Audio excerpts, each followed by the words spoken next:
तो प्रारंभ करेंगे, परंतु पहले मैं आपसे एक प्रश्न करूंगा, हाँ या ना में जवाब दीजिएगा। सरल है, मुश्किल नहीं है। आप क्या सुनने आए हैं, सत्य या झूठ? सब नहीं बोल रहे। फिर से पूछ रहा हूं, सत्य सुनने आए हैं या झूठ? देखिए, झूठ सुनने आए हैं तो मत बैठिएगा, टाइम वेस्ट है। क्या है? हाँ, सत्य सुनने आए हैं तो बैठिए, सुनिए। अब एक प्रश्न और, सत्य मीठा होता है कड़वा? फिर बोलिए, सत्य मीठा होता है कड़वा? बस यहीं गड़बड़ खा गए। सत्य कभी कड़वा नहीं होता, सत्य कड़वा लगता है। क्या?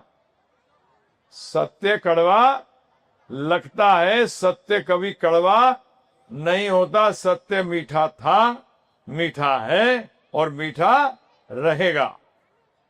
ठीक है जी? आप बोलोगे कैसे? हम तो बचपन से यही सुनते आए हैं कि सत्य कड़वा होता है। तो चलिए बता देते हैं आपको एक उदाहरण से। एक व्यक्ति 1-2 महीने से बहुत तेज बुखार से पीड़ित है। उसके सामने बहुत अच्छी भोजन की थाली लेके आते हैं, तो जब वो उसको खाता है तो कहता है फू, बेकार है। और वही भोजन जब हम एक स्वस्थ व्यक्ति के सामने लेके जाते हैं और जब वो पाता है, वो कहता है वाह क्या स्वादिष्ट भोजन है। अब गड़बड़ कहाँ है, भोजन में या व्यक्ति में? व्यक्ति में। इसी तरीके से सत्य में गड़बड़ नहीं है, गड़बड़ किसमें है? हम में है। ध्यान रखिएगा, सत्य कभी कड़वा नहीं होता, सिर्फ लगता है। वो भोजन स्वादिष्ट था, परंतु वो व्यक्ति बीमार था, इसलिए उसको वो स्वादिष्ट नहीं लग रहा था। इसी प्रकार से सत्य भी कड़वा लगता है, होता नहीं है।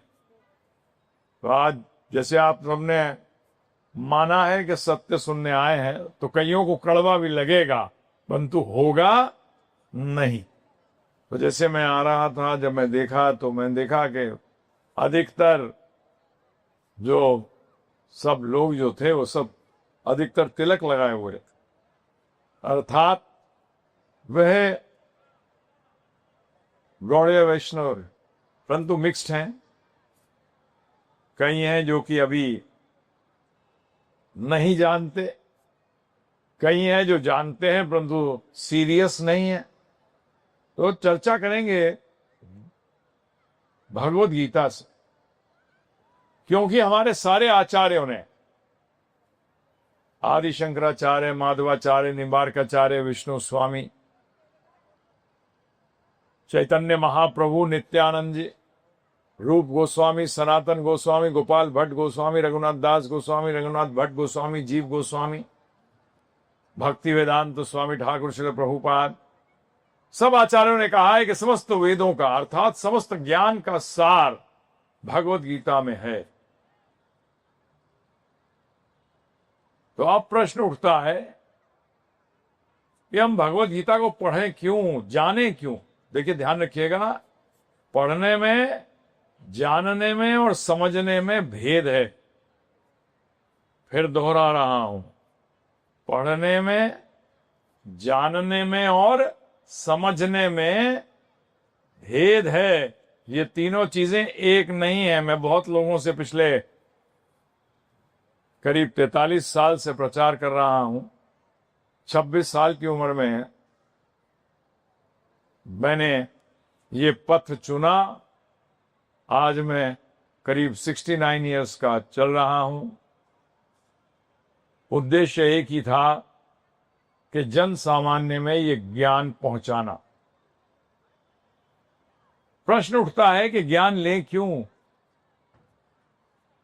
बहुत जरूरी है, ध्यान रखिएगा कि ज्ञान क्यों लें। ये इसलिए लेना चाहते हैं हम पढ़ने क्यों जाते हैं स्कूल कॉलेज में? हम बच्चों को स्कूल कॉलेज में क्यों भेजते हैं पढ़ने के लिए? उसका कारण यह है कि हम उनको बताना चाहते हैं उसे जीवन में उसको पता लगे सही क्या है और गलत क्या है, और सही और गलत की पहचान है कि क्या चीज से हमें सफलता मिल सकती है और क्या चीज से हमें असफलता प्राप्त होगी, अर्थात क्या चीज हमें जीवन में सुख देगा और क्या चीज हमें जीवन में सुख नहीं देगा। इसलिए हम ज्ञान लेते हैं। सारे हमारे दुखों का, असफलताओं का कारण एक ही है और वो है अज्ञानता। आप बोलोगे कैसे? गलत व्यक्ति से संबंध कर लिया, चाहे वो बिजनेस हो, चाहे वो जीवन में दोस्ती हो, कुछ भी हो, उसने धोखा दे दिया तो ये क्या देगा? दुख देगा। क्यों देगा? अगर आपको पता होता कि ये व्यक्ति जो है वो धोखा देने वाला है तो क्या आप उससे संबंध स्थापित करते? नहीं करते। गलत जगह से खा लिया, तबीयत खराब हो गई। यदि मालूम होता कि उस खाने के अंदर गड़बड़ है तो आप नहीं खाते, अज्ञानता के कारण खा लिया। तो इस अज्ञानता ने आपको क्या दिया? दुख दिया। आप जीवन में कभी बैठ जाइएगा, देखिएगा अज्ञानता ही आपके समस्त दुखों का कारण है। समस्त दुखों का कारण जो है वो अज्ञानता है। तो इसका अर्थ हुआ, इसका विपरीत जाइए, उल्टा जाइए, तो समस्त सुख का कारण क्या होगा? ज्ञान होगा। अब प्रश्न उठता है कौन सा ज्ञान? आज विश्व में ज्ञान की कमी है? नहीं है, परंतु टेंशन भी उतना ही है, उससे अधिक है कि नहीं है? है ना जी? ज्ञान पहले से बढ़ा है। जो व्यक्ति थोड़ा समझ सकेंगे उनके लिए बता देता हूं, टेक्नोलॉजी ने हमें धोखा दे दिया। सारी ये यंत्र वंत्र थे, ये किस लिए थे? टेक्नोलॉजी क्यों आई थी? कि जीवन के अंदर क्या है? पहली चीज समय मिले। क्या मिले? समय मिले। दूसरा, जीवन सरल हो जाए, शांतिमय हो जाए। परंतु टेक्नोलॉजी के कारण तो ये दोनों चीजें गायब हैं।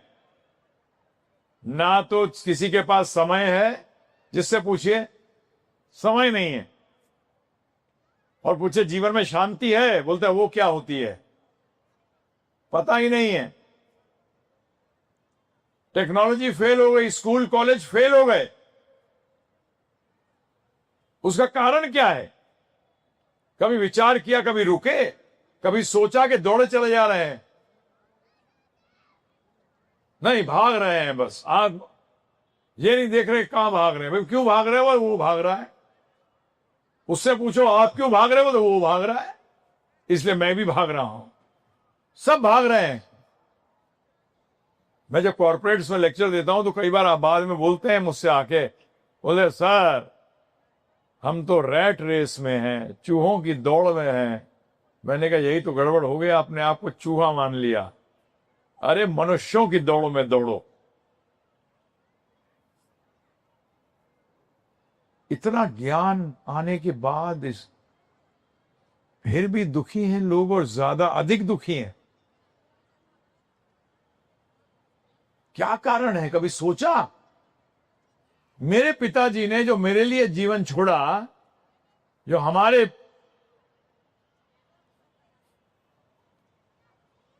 जनरेशन के लिए छोड़ा था, वो उनसे खराब रहा है। सही है गलत है? और मेरे दादाजी ने जो मेरे पिताजी के लिए दुनिया छोड़ी थी, वो उससे उनसे ज्यादा कहीं गुजरी थी। अर्थात हर पीढ़ी के अंदर गिरावट आई है। और किसी भी माता पिता से बात करो तो बोलते हैं बच्चों के लिए कर रहे हैं। झूठ क्यों बोलते हो? ध्यान रखिएगा। मेरे को 43 साल के अंदर AK-47 कहते हैं। क्या कहते हैं? हाँ जी, मैं सत्य बोलूंगा।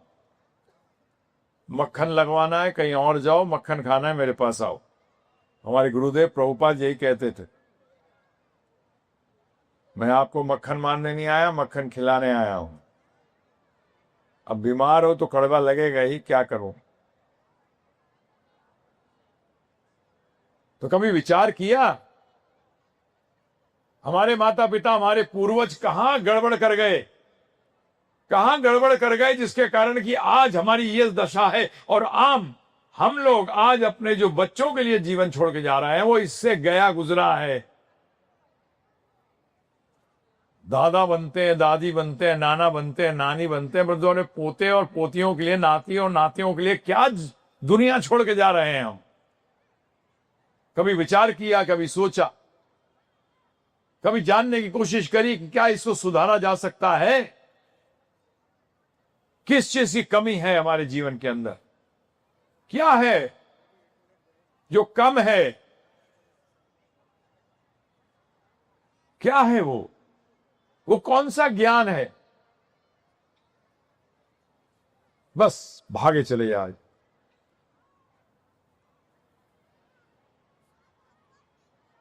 जब भी हमारा पहले जो सिस्टम हुआ करता था, जिसको कि अंग्रेजों ने तोड़ा, जो हमारा गुरुकुल का सिस्टम था, क्या था? गुरुकुल की पद्धति थी। इस पे चर्चा करने से पहले मैं आपसे कुछ प्रश्न उत्तर करूंगा, फटाफट जवाब दे देना ना, जोर से बोलना, चिंता ना करिएगा। देखिए, आध्यात्मिक ज्ञान जो बात कर रहे हैं ना, इसमें कोई चीज गलत नहीं होती, इसमें कम हो सकती है। क्या हो सकती है? हाँ, पूरा उत्तर ना हो सकता है, परंतु चिंता ना करिए, ध्यानपूर्वक सुनिएगा, इससे आपको एकदम चीज स्पष्ट हो जाएगी, एकदम क्लियर। अगर कोई व्यक्ति अपना सारा समय, ध्यानपूर्वक सुनिएगा, आपस में बात करेंगे तो कोई काम नहीं चलेगा। यहां किस लिए आए हैं, इससे आगे बढ़ने से पहले बता दूं, भगवान क्यों आते हैं? क्यों आते हैं? अवतार क्यों लेते हैं? क्यों कृष्ण भगवान आए, राम जी आए, क्यों चैतन्य महाप्रभु आए, क्यों गौर निताई आए? किस लिए आए? आपकी इच्छाएं पूरी करने के लिए? नहीं, बिल्कुल नहीं, ये गलत फहमी मत रहिएगा। हमारे वृंदावन के अंदर बांके बिहारी जी में करोड़ों लोग आते हैं, करोड़ों के करोड़ों अरबपति नहीं बन जाते। अगर भगवान किसी को दें और किसी को नहीं दें तो ये तो गलत हो जाएगा। ये हमारा सनातन धर्म का सिद्धांत नहीं है। भगवान क्यों आते हैं? भगवत गीता के अंदर आपने ये श्लोक सबने सुना होगा, धर्म स्थापनार्थाय संभवामि युगे युगे। मैं धर्म की स्थापना के लिए आता हूं, ना कि आपको गाड़ी बंगला मोटर देने। क्योंकि जब आपने जीवन के अंदर आप धर्म की स्थापना नहीं करते, तभी सारी प्रॉब्लम आती है। जिसके जीवन में धर्म की स्थापना है, उसके जीवन में कभी प्रॉब्लम आ ही नहीं सकती।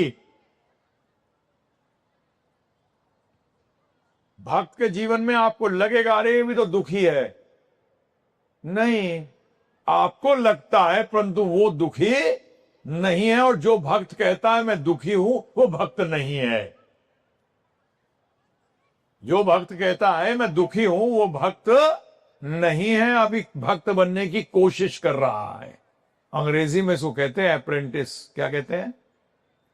सीख रहा है भक्ति करना। भगवान ने गीता में स्पष्ट कहा है, यज ज्ञात्व मोक्ष से अशुभात। जो जान जाता है और समझ जाता है और इस बात पे चलता है, उसकी सारी अशुभ चीजें नाश हो जाती हैं, उसकी सारी अशुभ चीजें नाश हो जाती हैं। तो इसलिए यदि आप यहां आए हैं, किस लिए आए हैं? क्या करने आए हैं? उसका फायदा उठाइए ना पूरा, ध्यानपूर्वक सुनिए, लाभ होगा। सत्संग का अर्थ क्या होता है? 99% लोग भारतवर्ष में भी नहीं जानते कि सत्संग का अर्थ क्या है। सत्य का मतलब होता है सनातन, अर्थात जो था है और रहेगा। और संग का अर्थ होता है मिलना नहीं। जब आप लोग आते हो ना, सत्संग में आते हो, और जब आप जाते हो, यदि आपके जीवन में बदलाव नहीं आता है, तो जब आते हो तो भगवान पेंसिल से आपके अटेंडेंस लगाते हैं, AP आया, और यदि बाहर जाके आपके जीवन में परिवर्तन नहीं आया तो उसको रबर से मिटा देते हैं। मिलने आया था, संग करने नहीं आया था। जब भी कहते नहीं बच्चे को, बुरा संग नहीं करना चाहिए। बुरा संग का मतलब बुरी आदतें पड़ना। उसका मतलब अगर आपने सत्संग किया है तो आपकी आदत में बदलाव आना चाहिए। अगर नहीं आया तो आपने सत्संग नहीं किया। ध्यान रखिएगा इस बात का। आपने भगवान की कृपा प्राप्त नहीं करी। अरे डॉक्टर की कृपा उसके नुस्खे में होती है, जो लिख के देता है ना, ये दवाई खाओ, है ना? सही बात है कि नहीं है? वो उसकी कृपा है। आप जाके डॉक्टर साहब का अभिषेक करे आओ, परंतु जो वो कहे करने के लिए वो आप करो नहीं, कृपा मिल जाएगी? हैं जी, बीमारी दूर हो जाएगी? नहीं होगी। इसीलिए जब सत्संग में आए तो इस विचार से आइए कि मैं संग करने आया हूं, करने आई हूं। मेरे को संग करना है, अर्थात मेरे जीवन में बदलाव आना चाहिए। मेरे को और भगवान के करीब आना है। और किसी व्यक्ति के भी करीब आने का एक ही तरीका है कि उसकी आज्ञा का पालन करें। जो बच्चा अपने माता पिता की आज्ञा का पालन करता है वो उनके सबसे करीब होता है। सही बात है, गलत बात है? इसी तरीके से जब हम भगवान के करीब आना चाहते हैं तो भगवान की आज्ञा का पालन करना पड़ेगा। तो आज आप आए, गौर निताई जी हैं, राधा कृष्ण भगवान है, जगन्नाथ बलदेव सुभद्रा मैया है। फायदा जब मिलेगा जब इनकी आज्ञा का पालन करोगे। इसी को सेवा कहते हैं, इसी को भक्ति कहते हैं। अपने मन गढ़ंत भक्ति नहीं होती है, सेवा नहीं होती है। ध्यान रखिएगा, सेवा का अर्थ होता है मालिक की आज्ञा का पालन करना। जब नौकरी करते हो तो क्या करते हो? जो बॉस कहता है वो करते हो, नहीं करते हो? अरे बिजनेसमैन भी, जो व्यापारी है वो भी, जब जो कस्टमर कहता है वो ही देता है। सही है, गलत है? ऑर्डर कौन दे रहा है? कस्टमर। पूरा कौन कर रहा है? व्यापारी। इसीलिए भक्ति का एक ही अर्थ है, भगवान कृष्ण की आज्ञा का पालन करना। तो इसलिए मैंने इसलिए बीच में जोड़ा कि आपको पता होना चाहिए अब मंदिर जाके आपको क्या मांगना है। आप मंदिर जाके क्या मांगते हो? ये दे दे, वो दे दे, है जी? क्या समझते हो भगवान आपके दास हैं जी? बताइए, ऑर्डर किसको दिया जाता है जी? मालिक को। अरे भगवान माना है, एक बार तो मान के देखो, एक जीवन में भगवान को मान के देखिए। मानने का मतलब है उनकी आज्ञा का पालन करके देखिए। कभी जाके किसी ने कहा मंदिर के अंदर, हे भगवान मुझे अकल दो कि मैं आपकी आज्ञा को समझकर आपकी आज्ञा का पालन कर सकूं? नहीं, ये दे दे, वो दे दे। भगवान ही देखते हैं, यार मैं देने तो धर्म आया था, ये मांग मुझसे पता नहीं क्या रहा है। तो इधर उधर देखते हैं, पता नहीं किससे मांग रहा है। मेरे से तो नहीं मांग रहा, क्योंकि मैं तो देने ही नहीं आया। मैं तो सिर्फ धर्म की स्थापना कराने आया हूं। किसकी स्थापना? धर्म की। तो इसलिए बदलिए अपनी सोच। अब मंदिर में जाके बोलिए, भगवान मुझे अपना दास बनाओ, मुझे अपनी आज्ञा समझने की शक्ति दो और मैं उस आज्ञा का पालन कर सकूं। और देखिए फिर, अरे हनुमान जी आज हनुमान जी क्यों हैं? क्योंकि उन्होंने राम जी की आज्ञा का पालन किया। आप लोग गाते तो हो, किसमें? हनुमान चालीसा में, राम काज करबे को आतुर, है ना? और जाके हनुमान जी से क्या कहते हो? राम जी के काज छोड़ मेरे काज करबे को आतुर। भगवान के काज छोड़ दे, राम के, मेरे काज कर, मैं जो कह रहा हूं वो कर। सही है, गलत है? बताइए आप मुझे। कमाल के लोग हो आप लोग। भगवान आपके नौकर हैं कि मालिक हैं? अरे जानने की कोशिश करिए एक बार, जो कह रहे हैं वो करिए, देखिए जीवन में क्या जबरदस्त परिवर्तन आता है।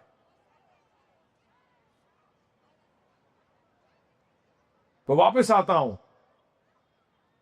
कि क्या चीज है जो हमारे जीवन में नहीं है। धर्म को मैं बड़ी सरल भाषा में आपको समझाना चाहूंगा। कोशिश करता हूं अपने गुरुदेव श्रील प्रभुपाद गौर निताई कृपा से। ध्यानपूर्वक सुनिए। जो व्यक्ति अपना सारा समय या अधिक समय कम महत्वपूर्ण चीजों को देता है।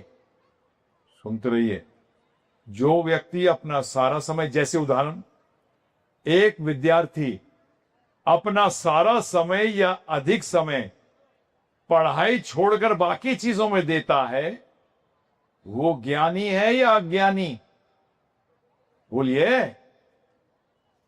अरे बोलिए, अज्ञानी। वो अज्ञानी है। और अज्ञानी व्यक्ति सफल होगा या असफल? दुखी होगा या सुखी? दुखी। मैंने बताया था आपको, अज्ञानता ही समस्त दुखों का कारण है। अब दूसरा प्रश्न, इसे याद रखना उस उत्तर का। ज्यादा अधिक समय या सारा समय कम महत्वपूर्ण चीजों को दे रहा है। विद्यार्थी के लिए महत्वपूर्ण चीज क्या है? पढ़ाई। पढ़ाई को छोड़कर बाकी सब सब चीजों के लिए समय देता है। अब दूसरा प्रश्न, ध्यानपूर्वक सुनिएगा और सब बोलिए, चिंता ना करिए। मृत शरीर, मरा हुआ शरीर और जीवित शरीर में कौन सा ज्यादा महत्वपूर्ण है?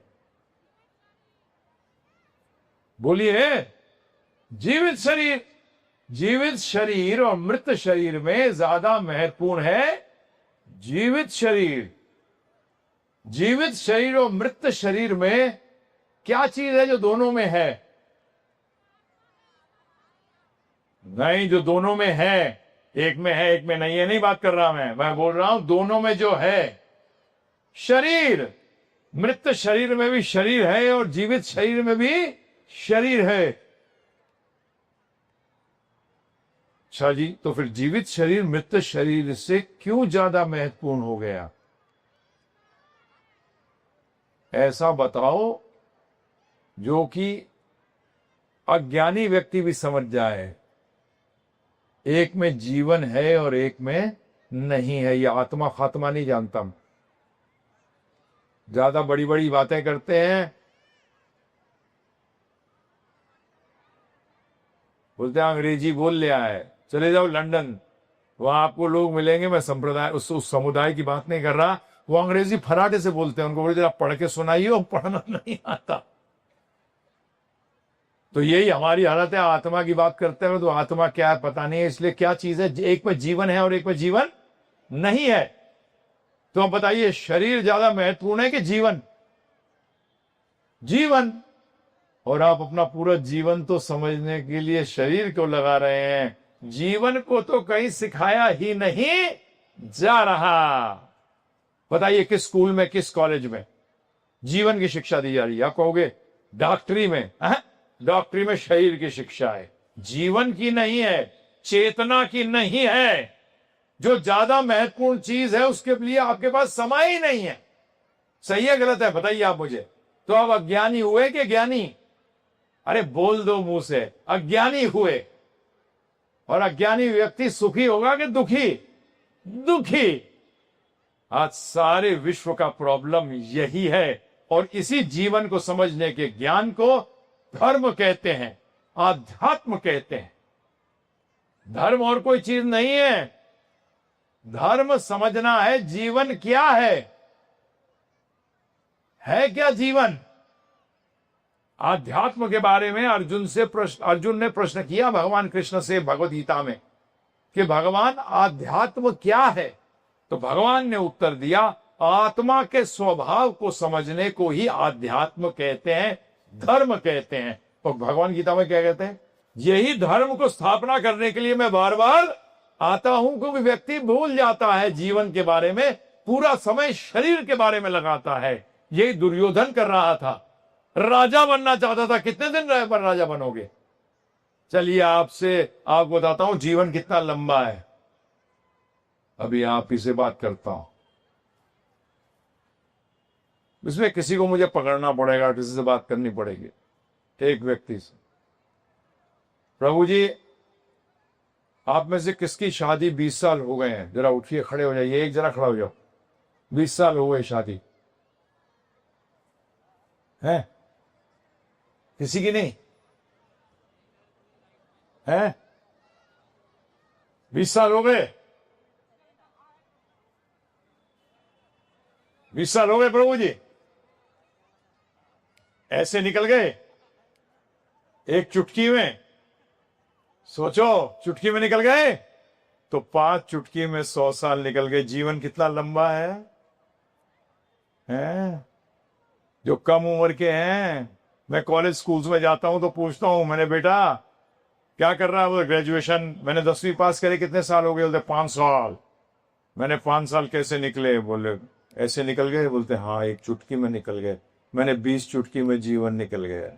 तो कितना लंबा जीवन है, सोचिए, विचार करिए। अरे अभी तो बहुत पड़ा है समय, कहाँ है? 20 साल कैसे निकले हैं प्रभु जी? मैं सूरत में था, एक माता जी थी, मैंने उनसे पूछा, मैंने माता जी शादी हुए कितने साल हो? बोलते 56। मैंने कैसे निकले? यूं निकल गए? कि हाँ बेटा, यूं नहीं निकल गए, एक चुटकी में निकल गए। तो मैंने 2 चुटकी में तो जीवन ही समाप्त हो गया। और आप सोचते हो पता नहीं कितना लंबा है ना प्रभु? बैठ जाइए प्लीज। आपने सोचा ही नहीं, विचार ही नहीं किया, रुकते ही नहीं हो, हैं? भागे चले जा रहे हैं बगैर सोचे समझे। जो सबसे महत्वपूर्ण चीज है जीवन, उसके बारे में समझने की टाइम ही नहीं है आपके पास। इसी को कहते हैं धर्म। अरे मंदिर तो रावण के घर में ही था, शिव जी का था कि नहीं था? फिर भी क्या था? असुर। क्या था? राक्षस था वो असुर था। शिवलिंग उसके घर में था। आप शिव जी से डायरेक्ट कांटेक्ट किसका है? किसी का नहीं है यहां, है प्रभु जी, उसका तो डायरेक्ट कांटेक्ट था। फिर भी क्या था? असुर था। क्यों था?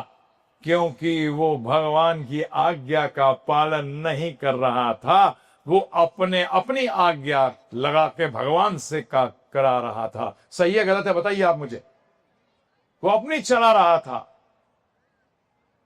सिर्फ मंदिर जाने से, सिर्फ उपवास रखने से आप धार्मिक नहीं बन जाते। कृपा करके ये ध्यान रखिएगा। ये हमारा सनातनी धर्म, सनातनियों के बीच में ये सबसे बड़ी प्रॉब्लम है। हम सोचते हैं हमने अगर व्रत रख लिया या मंदिर चले गए तो हम धार्मिक हो गए। धार्मिक अब जब हो गए जब आप जानते हो उपवास क्यों रखते हैं। उपवास का मतलब मालूम आपको? उप का मतलब होता है करीब। क्या होता है? करीब का मतलब पास। उप का मतलब होता है पास, अप का मतलब होता है दूर। जो थोड़ा वैष्णव है जानते हैं अपराध। क्या? अप का मतलब दूर हो गए राधा रानी से, राध। उपवास, उप का मतलब करीब वास करना। किसके? भगवान कृष्ण के करीब वास करना। क्या इस उद्देश्य से उपवास कर रहे हैं आप?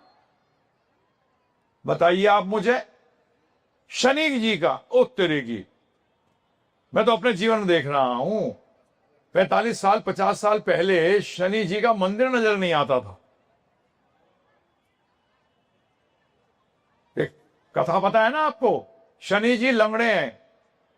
क्या है? लंगड़े हैं। किसने लंगड़ा किया उनको? रावण ने। किसने? रावण ने। तो शनि से बड़े कौन हुए? रावण। रावण की पूजा करनी चाहिए, है ना जी? अरे जिसने टांग तोड़ दी शनि की, परंतु मूर्खो, रावण को राम जी ने मारा। तो राम जी की कर लो ना, किस चक्कर में पड़ते हो? बताइए आप मुझे। क्या हो, दिमाग भी नहीं लगाते। अरे बुद्धि लगाओ, बुद्धि मिली इसीलिए है। उपवास करना है, मंदिर जाना है, परंतु मंदिर में जाके क्या मांगना है यह सीखिए।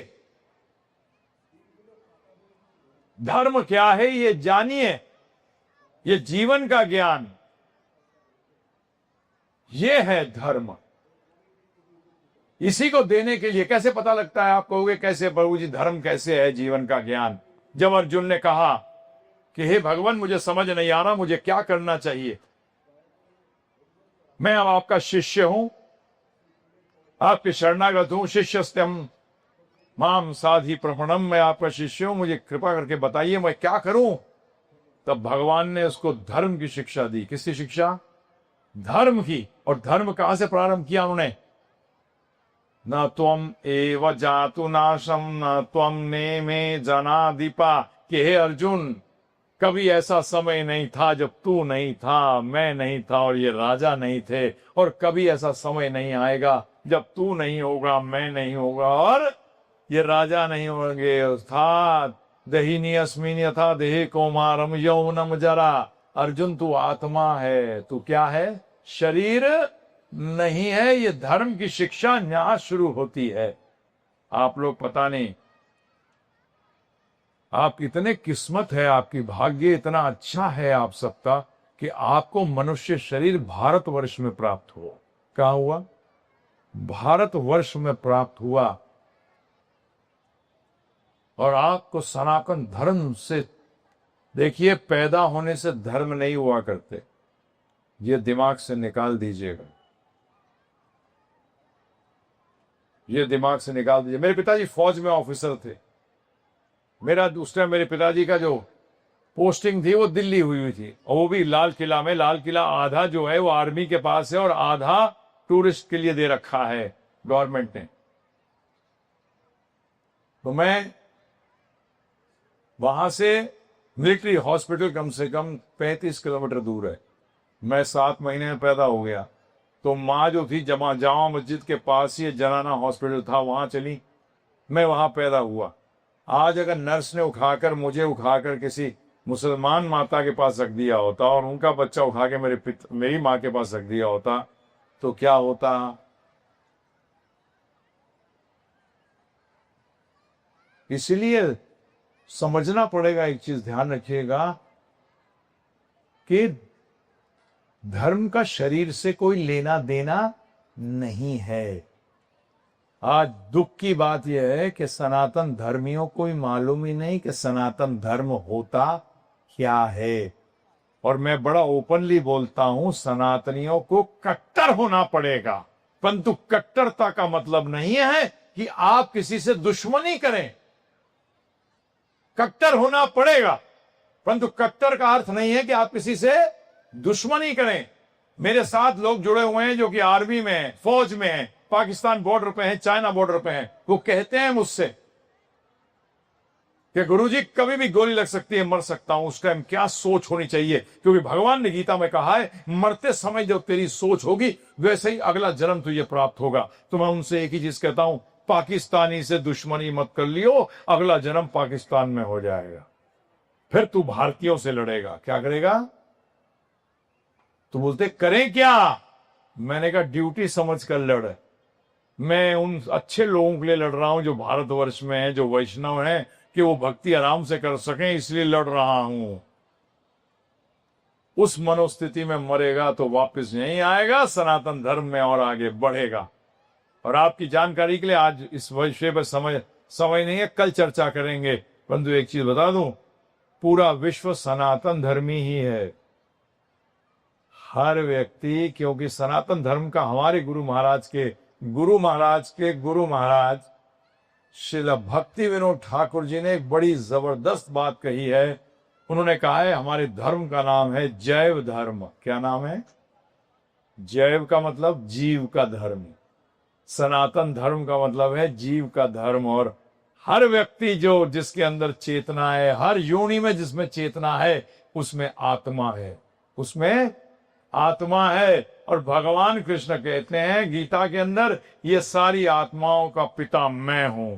अर्थात ये सारे के सारे सनातनी हैं, भूल गए हैं। क्या हो गया है? भूल गए हैं। तो यहां विश्राम देने से पहले मैं आपके समक्ष धर्म की परिभाषा रखना चाहूंगा। जीवन का ज्ञान है प्रभु। ये एक हुई। दूसरी परिभाषा आप में से कोई बोल दीजिएगा, उत्तर दे दीजिएगा। चीनी का धर्म क्या है? यहां क्या कहते हैं? शक्कर। क्या कहते हैं? मीठा। चीनी का धर्म क्या है? मिठास। नमकीन का धर्म क्या है? खारा, खारापन। आग का धर्म क्या है? गर्मी। अर्थात धर्म का अर्थ हुआ उस वस्तु का वो गुण जो उससे कभी अलग नहीं किया जा सकता। ये उस वस्तु का गुण कहलाता है। अब आप कहोगे प्रभु जी चीनी की बात कर ली, नमक की बात कर ली, आग की बात कर ली, हमारा धर्म क्या है? तो ध्यान पूर्वक सुनिए, हमारा धर्म है सेवा करना। क्या करना? सेवा करना। प्राइम मिनिस्टर भी हो इंडिया का, कैसे बना? बोल के जनता की सेवा करूंगा। क्या करूंगा? वोट जब भी तो मिले।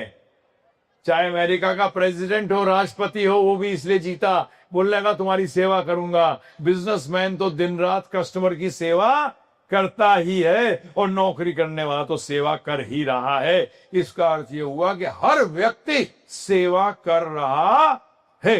हमारे गुरु महाराज से, प्रभुपाद जी से एक ने कह दिया, अरे इसके पास इतना पैसा है, इसको किसी की सेवा करने की आवश्यकता नहीं है। तो प्रभुपाद ने कहा, वो कुत्ते की सुबह सुबह घुमाने ले जाता है, उसकी सेवा कर रहा है। सेवा तो सब कर रहे हैं, सेवा करे बगैर आप रह ही नहीं सकते। परंतु प्रॉब्लम क्या है? यह सेवा बदलती रहती है, शरीर बदलता रहता है, रिश्ते बदल जाते हैं। रिश्ते कैसे बदल जाते हैं? माता पिता, एक दिन जाना है। क्या है?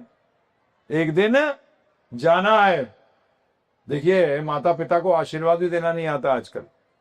क्या आशीर्वाद देते थे? आजकल तो देते ही नहीं है। पहले आशीर्वाद देते, जा तुझे मेरी उम्र लग जाए, है ना प्रभु जी? जा तुझे मेरी उम्र लग जाए, उसका मतलब तू अनाथ हो जाए। सही है गलत है? विचार करिए।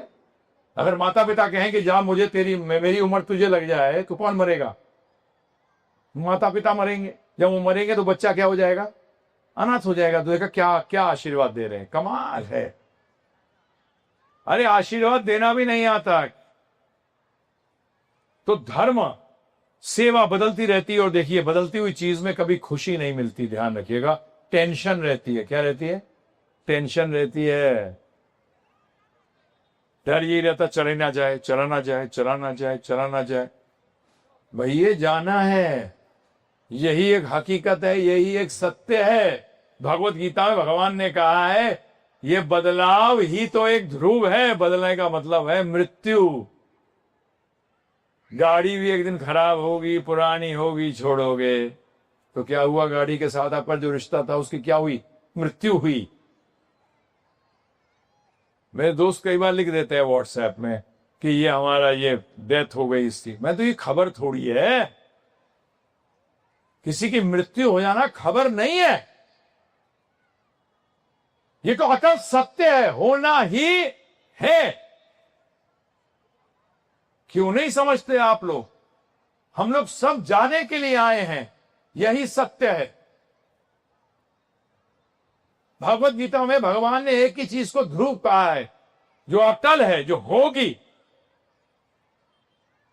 जिसने शरीर लिया है उसको शरीर छोड़ना पड़ेगा। अब अकलमंद है कि उसको दोबारा शरीर ना मिले और वो भगवत धाम वापिस चले आए, या फिर बार बार इसी चक्कर में आए। तो मैंने बोला था आपको, इतना मान के चलिए कि हम आत्मा है, शरीर नहीं है। अभी आप जितनी सेवाओं की मैं बात कर रहा था, वो शरीर की है, शरीर से शरीर की है। सही है गलत है? तो आत्मा तो सनातन है, तो उसकी कोई सनातन सेवा भी होनी चाहिए जो कभी बदले नहीं। हम कोई भी शरीर धारण कर लें, वो थे, हैं और रहेंगे। और वो है भगवान श्री कृष्ण। जब मैं भगवान श्री कृष्ण कह रहा हूं, तो उसमें समस्त विष्णु अवतार आ गए। ये ध्यान रखिएगा। राम जी भी आ गए। राम जी के बारे में बता दूं मैं, हमारे एक बहुत बड़े डोनर हैं, उन्होंने 1 करोड़ रुपया राम मंदिर जी के लिए दिया। तो उस टाइम मैं उन्हीं के घर पे रह रहा था, तो न्यूज वाले आ गए। क्या आ गए? न्यूज वाले। तो उनसे भी बात करी, फिर मेरे पास आए, बोले बताइए आपका क्या कहना है। मैंने कहा आप राम मंदिर बनाओ, हम राम राज्य लाएंगे। आप राम मंदिर बनाओ, हम राम राज्य लाएंगे। और राम राज्य वहीं आता है जहां राम की चलती हो। जहां राजा की चलती है ना, वो ही राज्य उसी का होता है। सही है गलत है? तो पहले अपने जीवन में राम राज्य लाओ। कृष्ण और राम में तत्व का कोई भेद नहीं है, सिर्फ लीला का भेद है। कृष्ण भगवान ने, राम जी ने कृष्ण भगवान के रूप में आकर हमें भगवत गीता दिया कि हमें क्या करना चाहिए, क्या नहीं करना चाहिए। तो सनातन धर्म क्या है? धर्म का मतलब सेवा। सनातन का मतलब जो थी, है और रहेगी। इसके लिए क्या चाहिए? जो सेवा कर रहा है वो भी सनातन होना चाहिए, जिसकी सेवा कर रहा है वो भी सनातन होना चाहिए। मतलब सेवक भी सनातन, स्वामी भी सनातन, तभी तो रिश्ता भी होगा सनातन। बाकी सारे रिश्ते तो आएंगे और जाएंगे, आते इसलिए खत्म होने के लिए। तो सनातन धर्म का मतलब हुआ भगवान श्री कृष्ण की सेवा, और सेवा का एक ही अर्थ होता है स्वामी की आज्ञा का पालन करना और कोई। अब आप ही बताइए, चमचा बनना चाहते हो या भक्त? आप बोलोगे क्या मतलब? चमचा वो होता है जो अपना काम निकालता है, और भक्त वो होता है जो स्वामी का काम करता है। ज्यादातर लोग, 99% लोग चमचे हैं, भक्त नहीं है। अपना काम निकाल के खिसक जाते हैं। सही है गलत है? हैं जी? सबके सब यही करते हैं। चमचों की भगवान की दुनिया में कोई अहमियत नहीं है। प्रहलाद महाराज चमचे नहीं थे, ध्रुव महाराज चमचे नहीं थे, हनुमान जी चमचे नहीं थे। इन सबको देखने के बाद भी आपको बुद्धि नहीं आती? अरे एक आरती गाते नहीं है सब, हैं जी, जय जगदीश हरे। उसमें क्या क्या बोलते हो? भक्त जनों के संकट क्षण में दूर करें। बोलते जी हमारे तो होते नहीं है। मैंने कहा उसका मतलब गड़बड़ तुझ में है, तू भक्त नहीं है। अगर भक्त होता तो क्षण में ही दूर हो जाते हो, भगवान को गाली देते, भगवान ने नहीं किया। भाई साहब भक्त बनो, चमचे नहीं। अब भक्त बनने का मतलब है उनकी आज्ञा को जानो और जीवन में पालन करो। और चैतन्य महाप्रभु के रूप में भगवान स्वयं कृष्ण है, अवतार नहीं है चैतन्य महाप्रभु। चैतन्य महाप्रभु, गौरांग महाप्रभु स्वयं कृष्ण है। और इस कलयुग के अंदर हमें बताने आए हैं कि क्या कर। हरे कृष्ण कृष्ण कृष्ण हरे हरे, हरे राम राम राम हरे हरे। कई बार लोग मुझसे प्रश्न करते हैं, प्रभु जी हम ये मंत्र कर रहे हैं, मैंने साथ में जोड़ दे। क्या कर दे? साथ में जोड़ दे। और एक चीज बता दूं, जो शिव जी की प्रार्थना करते हैं उनसे मेरा एक अनुरोध है, हाथ जोड़कर विनती है कि शिव जी से कभी भी कुछ चीज अपने लिए मत मांगना। जैसे ही मांगोगे असुर बन जाओगे। उनसे मांगने की इच्छा हो तो बोल दो, शिव जी जो आप श्रेष्ठ समझो मुझे दे दो, जो आप श्रेष्ठ समझो मुझे दे दो। नरसिंह मेहता जी एक भक्त हुए हैं 300-400 साल पहले के, वो शिव जी के भक्त थे। शिव जी ने साक्षात दर्शन दिए उनको, और शिव जी ने कहा मांग, क्या मांगता है? उन्होंने कहा मैं मांगने के लिए थोड़ी करा ये सब, मुझे नहीं चाहिए कुछ भी। तब शिव जी ने कहा तुझे लेना पड़ेगा, अब मैं आ गया हूं, मांग। बोले नहीं चाहिए।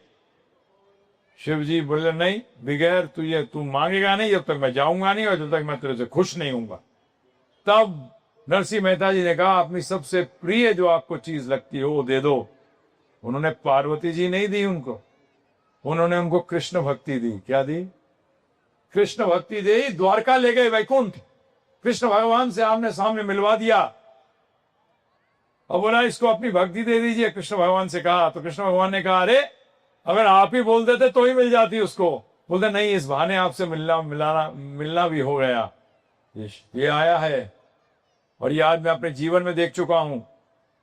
मेरे को स्वयं जब 18 साल का था तो किसी ने जन्मपत्री देख के बोला कि आप जैसा शिव भक्त नहीं हुआ है पिछले जन्म में, जो मांगोगे मिल जाएगा। मैंने कहा भौतिक चीज जो मिलनी है वो तो मिलेगी, और जो जानी है वो जाएगी, तो मैं मांगू क्यों? तो मैंने उनसे यही मांगा। मैंने कहा जो सबसे सही चीज हो, श्रेष्ठ हो, वो दे दो। और आज तक मैं 2000 से ज्यादा शिव के अनुयायियों को बोल चुका हूं, और आज वो कृष्ण भक्ति कर रहे हैं। शिव जी महाप्रसन्न है। शिव जी इतने प्रसन्न हैं कि सोच नहीं सकते आप। पार्वती जी ने प्रश्न किया है शिव जी से कि मुक्ति देने वाला कौन है?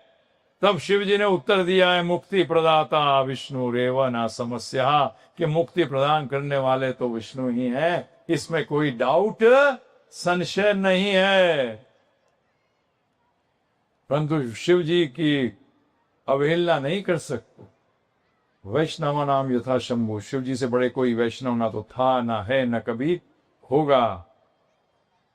तो इसलिए अब आप कहोगे भगवत गीता कहां से जाने, पढ़ने से तो आएगी नहीं, नहीं आएगी। मैंने 48 ट्रांसलेशन भगवत गीता की पढ़ी।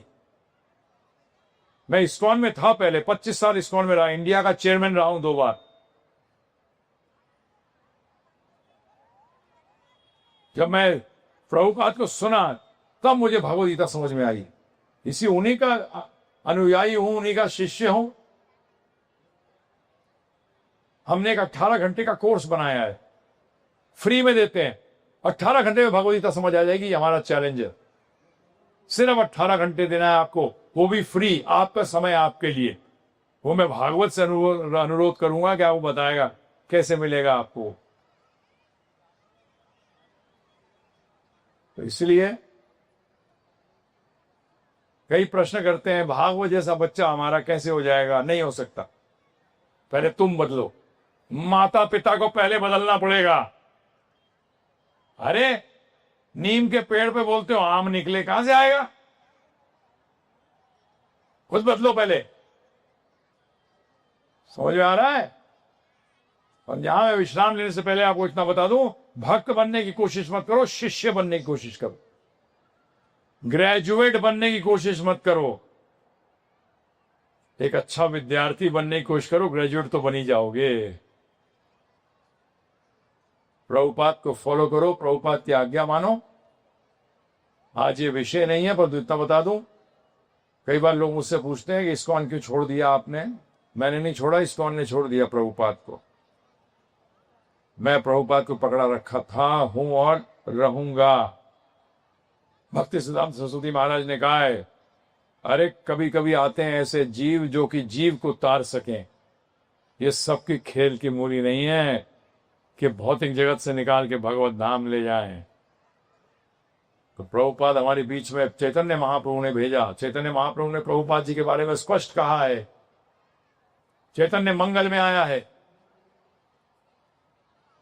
जब चैतन्य महाप्रभु से पूछा गया भारतवर्ष के लोगों को तो आप तार दोगे, जो भाग गए, जो बाहर हैं, उनका क्या होगा?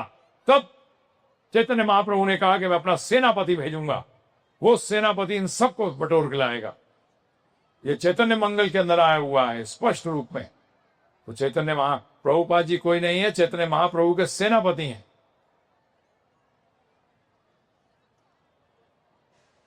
उनकी 2 ही बातें मुझे पसंद आई थी शुरू के अंदर। उन्होंने एक चीज कही थी, गुरु भगवान नहीं होता, गुरु भगवान का दास होता है। पहली चीज, गुरु भगवान नहीं होता, गुरु भगवान का दास होता है, जो आपको भगवान तक पहुंचने का रास्ता बताता है। भगवान तक पहुंचने का रास्ता बताता है। और दूसरी चीज, मैं तुम्हें कोई नई चीज नहीं दे रहा, मैं तुम्हें सनातन चीज दे रहा हूं। क्या दे रहा हूं? सनातन, जो थी, है और वही। तो इसी के साथ मैं आप सबका बहुत बहुत आभारी हूं कि आपने मुझे सेवा करने का मौका दिया। मैं भगवत चर्चा कर सका आपके बीच। भगवान श्री श्री राधा कृष्ण श्री श्री गौर निताई जी से प्रार्थना करता हूं कि आपको सबको मनुष्य जीवन में सफलता मिले, जो कि है श्री श्री राधा कृष्ण की अनन्य शुद्ध प्रेममयी भक्तिमयी सेवा। और बाकी कोई चीज नहीं है प्रभु जी, और कुछ नहीं। छोड़ना नहीं है, जोड़ना है। ये छोड़ विद्या नहीं है, ये योग विद्या है, जोड़ने की विद्या है। जोड़िए। मैंने नहीं छोड़ा है कुछ, मैं टीचर बन गया हूं।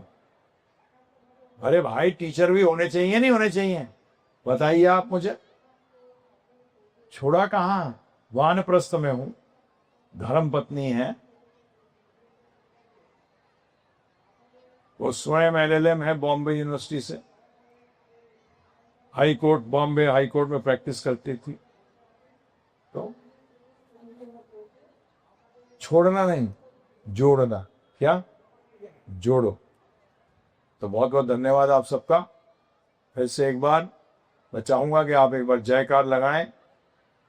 मैं ज्यादातर जयकार लगवाता हूं, तो मैं कहता हूं विजय हो बोलो। क्या बोलो? श्री श्री राधा कृष्ण भगवान की विजय हो, श्री श्री गौर निताई की विजय हो, भक्ति वेदांत स्वामी ठाकुर शिल प्रभुपाद की विजय हो, अरे आप सब भक्त वृंद की विजय हो।